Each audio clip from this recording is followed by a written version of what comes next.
The fluorescent lights above me hummed quietly, a gentle buzz that usually faded into the background. But that morning, they felt impossibly loud, like they were announcing something I hadn't yet understood. I stood at the podium a few slides into the most important keynote presentation of my career. 40 venture capitalists, tech founders, and media reps stared back at me as I introduced a breakthrough that had taken 5 years to build. My hands tightened around the edges of the lectern. At first, I thought it was stage fright.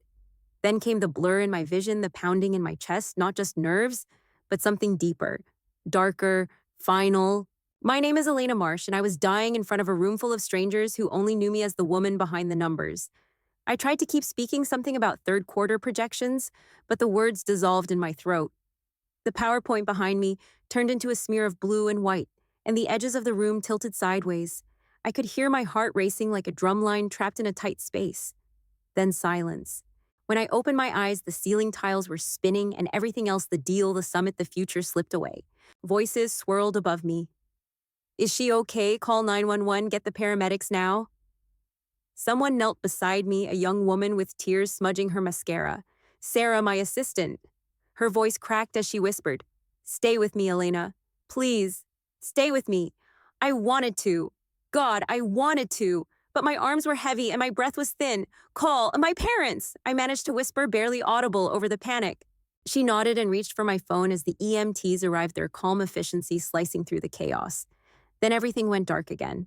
The next time I opened my eyes, I was in the ICU. Tubes and monitors tethered me to life while a nurse with kind eyes adjusted the IV in my arm. The room was cold, too bright, too quiet. The nurse leaned in and said gently, "You're okay now. We got you in time." I tried to nod, but my throat burned. "My phone," I rasped. "I need to call my family." She hesitated, then handed it over. With trembling fingers, I dialed my mother's number. Voicemail. My father's. Voicemail again. I tried texting in hospital, emergency surgery, please come. Nothing. Hours passed. A doctor came and went. Another nurse checked my vitals. I drifted in and out, waking each time with the same hope that maybe, just maybe, I'd find a missed call or a message that said, "We're on our way." Instead, I found a voicemail left by my mother. The nurse played it for me on speaker. My chest tightened. "Hi, sweetheart," my mother said as if calling to cancel a lunch date. "We got your messages, but Paige is having a complete meltdown over her apartment walls. The painter used the wrong shade of cream, and you know how fragile she gets. We'll come by tomorrow if she's feeling better. Love you." I didn't cry right away. I think I was too stunned to. In that moment, I wasn't their daughter fighting for her life. I was just the other one, the dependable one, the strong one, the one they could count on to understand, a weight to forgive. For 37 years, I had shown up for every crisis, signed every check, kept every secret. And now that I needed them, they were busy debating paint colors. That night, alone in a hospital bed, I stared at the ceiling and felt something shift inside me. Not just heartbreak, but clarity. It didn't happen like a lightning strike. It happened like a quiet closing door. My phone vibrated on the tray beside me, a notification from Instagram. Paige had posted a selfie flanked by both of our parents, all three of them beaming over a spread of paint swatches. The caption read, "Crisis averted. Grateful for family support. Blessed family first. Cream v. sand." I stared at it unblinking. My hand didn't shake anymore. I picked up the phone, opened my contacts, and dialed one person I could trust. "Marcus," I whispered. "I need you to bring the papers." This wasn't just about a missed call anymore. This was the beginning of a new kind of life. Silence used to be my sanctuary. As a child, it was the quiet I slipped into while Paige cried over spilled juice and Mom rushed to comfort her with kisses and Band-Aids. While Dad lectured me about being the mature one after I'd gotten straight A's and Paige had failed another math test, in our house, silence was never emptiness, it was expectation. Be quiet, be good, be patient. So when my phone stayed silent in that ICU room, it wasn't just disappointing, it was deeply familiar. This was the language my family had always spoken to me. I just hadn't understood the dialect until now. I spent that first night in the hospital watching my heartbeat flicker across the monitor, trying to decide which felt heavier, the incision on my chest or the realization that no one was coming. The nurses, saints, and scrubs took turns checking in on me. One of them, Carla, even pulled up a chair and sat beside me during the early morning hours just so I wouldn't wake up alone. You remind me of my niece, she said softly, adjusting my blanket. She's the strong one, too. Always giving, never asking. I smiled, but it ached because that was me. Always the giver, never the asked. That night, I began rethinking everything I believed about love. I had mistaken effort for affection, believed that by giving enough, I would eventually be seen. But love doesn't bloom in silence, it needs presence. Words, actions. I had been watering a garden in someone else's yard, hoping they'd one day invite me in. And in that sterile room, surrounded by beeping machines and borrowed compassion, I realized it was time to stop, not out of anger, but out of grace for myself. The next morning, I received a text from Paige. It wasn't about me. It never was. She had posted a carousel of photos of her newly decorated apartment, white on white minimalism, with hints of gold, just like the Pinterest board she used to obsess over. Finally fixed the wall color, the caption read, "Crisis over. Thanks mom and dad for dropping everything the Shark family loves our support system. Itzanch Gister interior win." I didn't respond. I didn't need to. I closed the app and turned the phone over, placing its screen down on the side table like a boundary I'd just drawn. I didn't know it then, but that small act, choosing to let the silence continue this time on my terms, was the beginning of something different. That morning when Marcus arrived at the hospital with a portfolio in hand, he didn't ask why. He didn't need to. He'd known me long enough to read the fatigue behind my smile. I brought everything he said, pulling up a chair beside my bed. "But I have to ask Elena, are you sure you want to go through with this?" I looked down at the faint bruises on my arms from the IV, the sterile gown, the wires still tracking every heartbeat. And I nodded. I'm done investing in people who only show up for the highlight reel. And with that, we opened the first folder. The silence that once echoed like abandonment began to transform into resolve. Now it was time to draw the line. When I was 7, Paige broke the vase in the hallway while playing dress-up in Mom's high heels. I still remember the way the shards glittered like ice on the hardwood floor. Mom rushed in, eyes wide, and without hesitation, Paige pointed at me. "Elena did it," she said. I opened my mouth to speak to defend myself, but then I saw the fear on her face. The tears already forming the way her bottom lip trembled. I hesitated, just long enough for Mom to sigh and say, "Come on, Elena. You're the older one. You should have been watching her." That was the first time I heard it. The title I would carry for decades, the strong one. Being the strong one sounds noble, even admirable. But in many families, especially mine, it becomes a silent assignment. It means you're the one expected to forgive, without apologies, to give without thanks, to endure without complaint. It meant I never got to be messy or tired or vulnerable. While Paige spiraled through failed hobbies and chaotic relationships, I was the one who filed her paperwork, paid her bail, once even convinced an employer to give her another chance. I was the fixer, the safety net, the dependable daughter, and like many women who carry that invisible role, I thought strength meant being unshakable. But strength without support isn't strength, it's loneliness. Looking back, I see now how much I sacrificed to hold everything together. I stayed in a job I hated for years to help pay off Mom and Dad's second mortgage. I skipped vacations, passed up promotions, canceled dates, all to show up when Paige forgot rent or lost her phone again. I wasn't just showing up for her. I was upholding a narrative we'd all silently agreed to, that I didn't need anything, that my role was to be the one who gave. The problem is, when you wear the label strong for too long, people forget to check if you're okay. Worse, they assume you always will be. At work, I was praised for composure, for never breaking down under pressure. But at home, that same strength turned me invisible. There's something cruel about being so competent that your pain doesn't register, and over time, it chips away at your sense of worth. Not because you want pity, but because even your milestones go unnoticed. I remember winning an industry award last spring. I texted the family group chat a picture from the ceremony, the plaque gleaming in my hands. Mom replied with a thumbs-up emoji. Paige didn't say a word. 2 hours later, she messaged the group about her cat needing emergency surgery. All focus shifted. No one mentioned my award again. Eventually, I began to wonder if I was loved for who I was, or simply for how useful I could be. That thought stayed with me as Marcus and I worked through the financial documents. Every account I had once opened for family emergencies, every co-signed loan, every backup savings transfer I had quietly made to help Paige. It was all there in black and white, a spreadsheet of sacrifices. That's when I realized something important: being strong doesn't mean being endlessly available. True strength is knowing when to stop setting yourself on fire to keep others warm. As I signed the revocation papers, I thought about the first time I gave Paige a credit card under my name. She had just moved into her dream apartment and maxed out hers on furniture she didn't need. I told myself it was temporary, that she'd learn, that families support each other, but sometimes supporting someone means saying no, and sometimes it means letting go of the roles you never chose in the first place. By the time Marcus closed the folder and leaned back, I felt lighter. Not healed, not whole, but no longer bound by a duty that had quietly drained me for years. That's everything he said gently. You've just taken your first step back. And I believed him, because for the first time in my life, I wasn't trying to be the strong one for everyone else. I was learning how to be strong for me. Marcus had always been more than just a lawyer. We met in college when he was still deciding between political science and philosophy. I was studying business laser-focused, already managing budgets for campus clubs.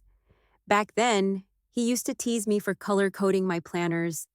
You'll either rule a company or plan the perfect wedding, he once said. Either way, don't forget me when you do. We stayed close over the years, not because we were the same, but because he was one of the few people who saw me before the title, before the facade. So when he walked into that hospital room with his brown leather briefcase and that familiar worried crease between his brows, I knew I was finally doing the right thing. We spread the documents across the little rolling table meant for hospital meals, except this time it wasn't serving soup and jello, it was serving closure. There were spreadsheets, account summaries, power of attorney reversals. One document at a time, we peeled back years of quiet obligations. Do you want to remove your parents as beneficiaries of your estate, he asked. I didn't hesitate. Yes, I said. Completely. He nodded.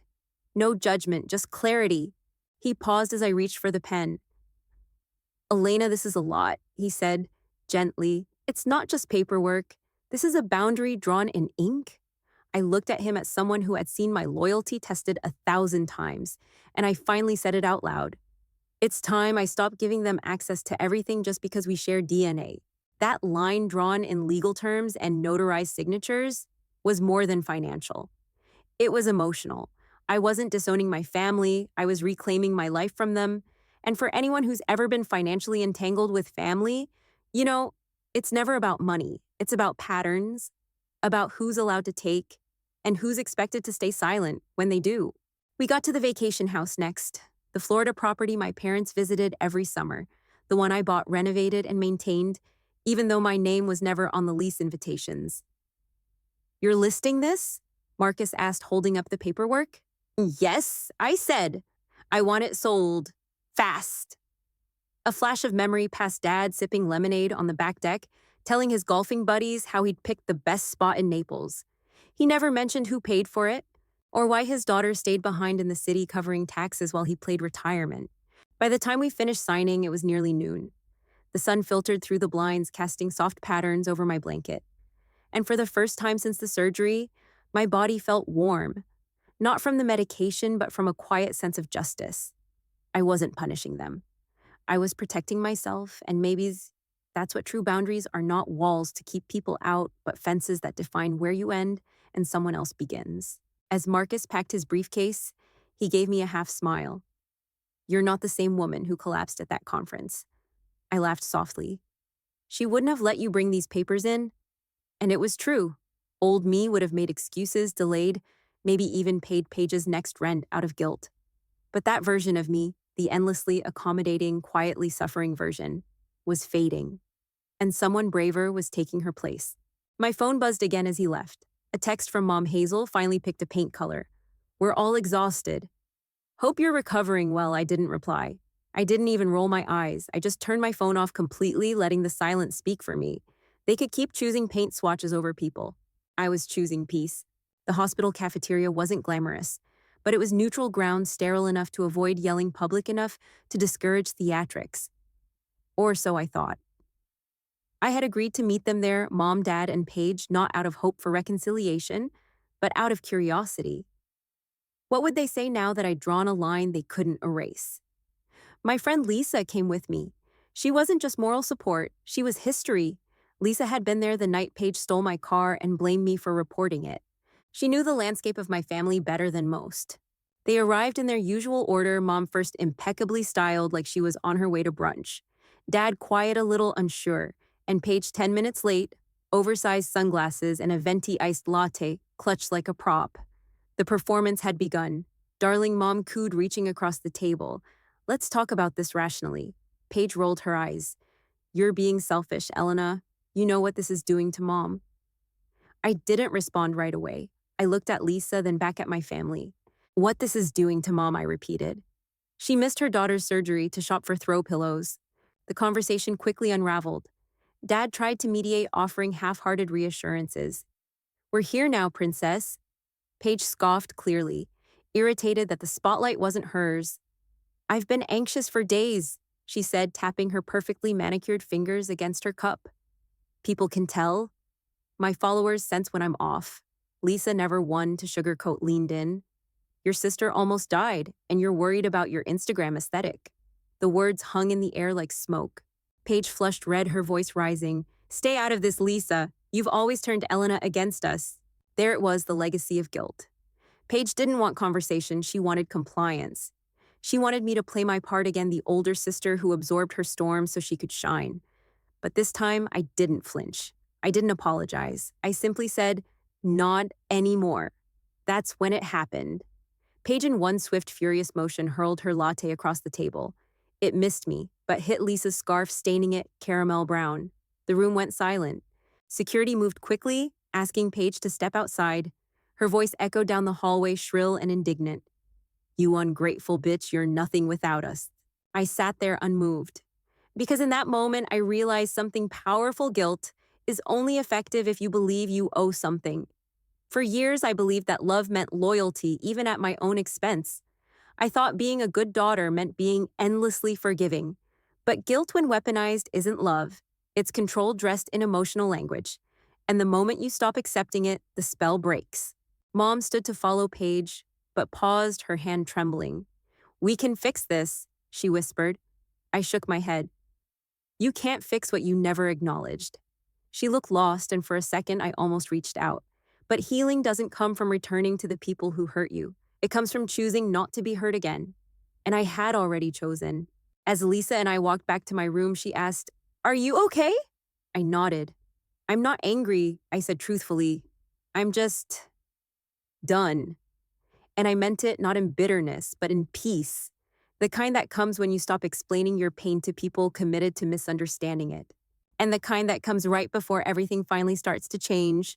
3 days after the latte incident, just as the bruising around my IV site began to fade, I received an envelope that made my heart skip, not out of sentiment, but something closer to wariness. It was hand-delivered to my hospital room by a courier in a navy blazer who greeted me like I was a CEO and not someone recovering from cardiac surgery. Inside, a letter from a law firm representing none other than Paige. She was filing for temporary conservatorship. I blinked at the words, reading them twice. She claimed I was emotionally unstable, that my recent erratic behavior showed diminished mental capacity, and that I needed someone, specifically her, to manage my financial affairs. It would have been laughable if it hadn't been so cruel. I passed the letter to Marcus, who arrived within the hour and scanned every word in silence. This is beyond bold, he finally said. It's manipulative, but we'll crush it. For context, conservatorship in most states is a legal process to protect those genuinely incapable of managing their own lives. People with advanced dementia, severe disabilities, or unconsciousness. Not someone who had just survived surgery, was fully lucid, and had managed her own business for over a decade. But here's the thing, abusive conservatorships do happen.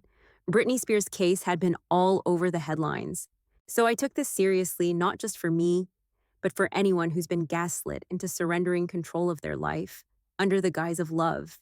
Marcus got to work immediately. He pulled my medical records, which clearly stated my cognitive function was intact, my prognosis strong.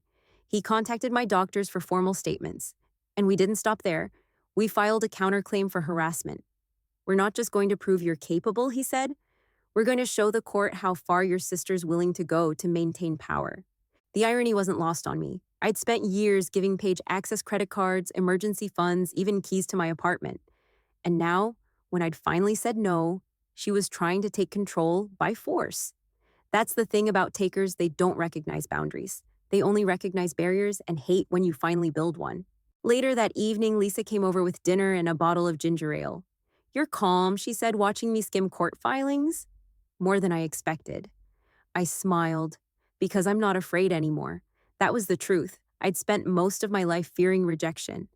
Now that it had happened loudly publicly, I felt strangely free. The worst had already been done, and I had survived. The next morning, Marcus showed me a letter from Paige's legal team trying to negotiate a settlement, drop the counterclaim, and they'd reconsider the conservatorship. It was absurd. It was also desperation because people like Paige don't actually want responsibility, they just want access. And when that access disappears, they flail. So we made a decision, release a public statement, not naming names, but sharing the outline of what had happened. A warning, not just a defense. My blog post, The Silent Sister, was already gaining traction. Now we let the truth speak for itself. By the time the judge dismissed the conservatorship with a laugh and a warning, I was already packing to leave the hospital. The nurse wheeled me out into the sunshine, and I took my first deep breath in weeks. The air felt different, cleaner somehow, as if the lies had been scrubbed away and replaced with something purer. And waiting in the passenger seat was something I never expected to find in the middle of so much wreckage. Hope. I was home, or at least in the apartment that now felt like mine in a way it hadn't before. The estate sale had begun, the vacation house was in escrow, and the conservatorship threat had been tossed out like yesterday's mail. I was finally breathing, finally sleeping, finally beginning to imagine a life without crisis. That's when my doorbell rang. It was my father. He stood awkwardly in the hallway, holding a small envelope in both hands like it weighed more than it should. I thought, "It was time," he said. I didn't invite him in. He didn't ask. He just handed me the envelope and added, "We should have told you a long time ago." Then he turned and walked away, shoulders hunched in a way I'd never seen before. Inside the envelope was a letter. Typed, precise, like everything they did when they were uncomfortable. It explained that I wasn't their biological child, that I had been adopted when I was 2 years old after my birth mother. My mother's younger sister, Sarah, died in a car accident. They hadn't told me because, in their words, "We wanted you to feel like one of us."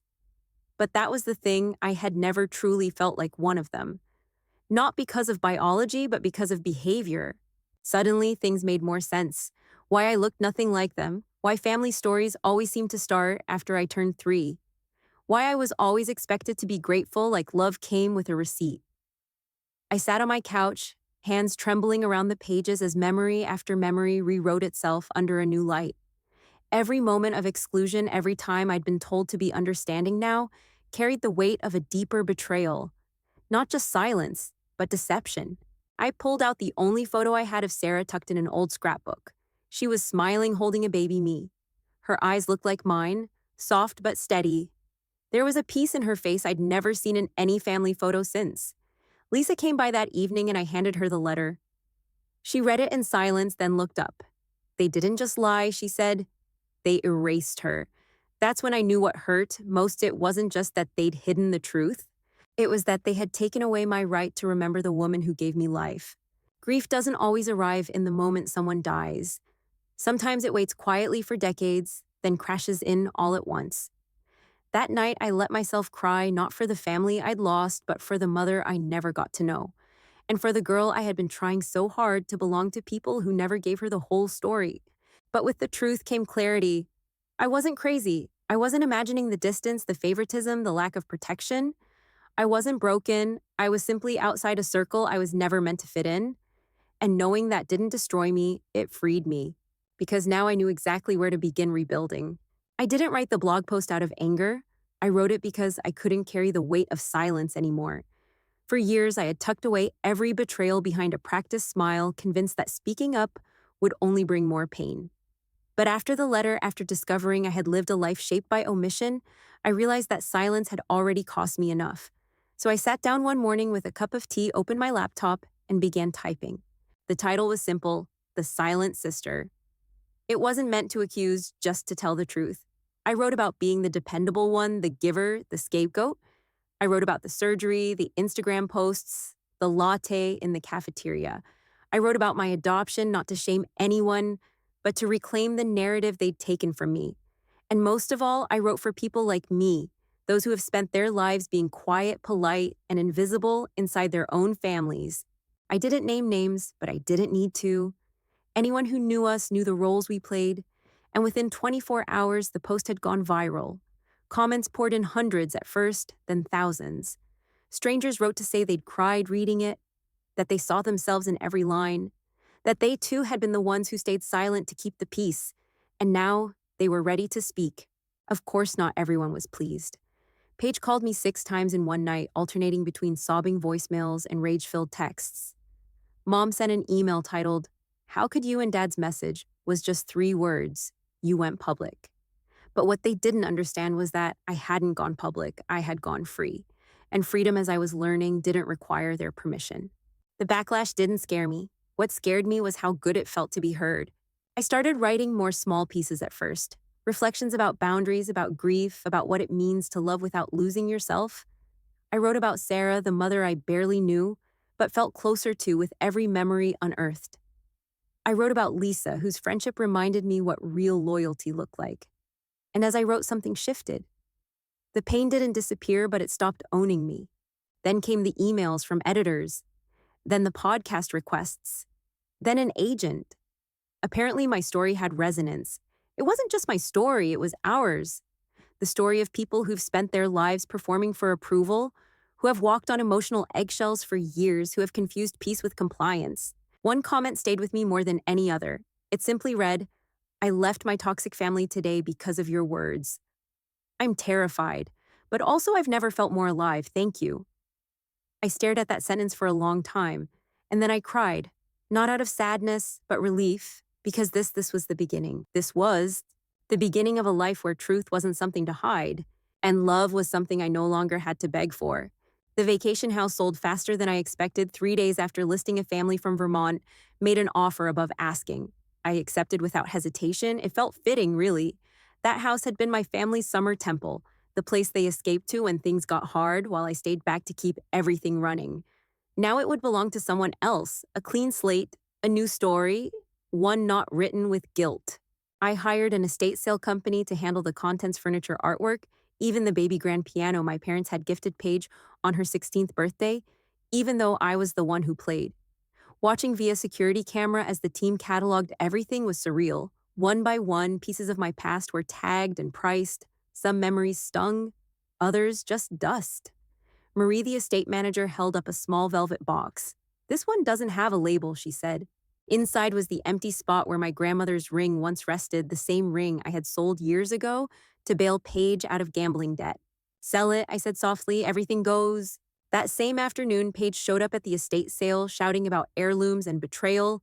She tried to snatch items from tables, screaming that I had no right. Security removed her again. I didn't flinch.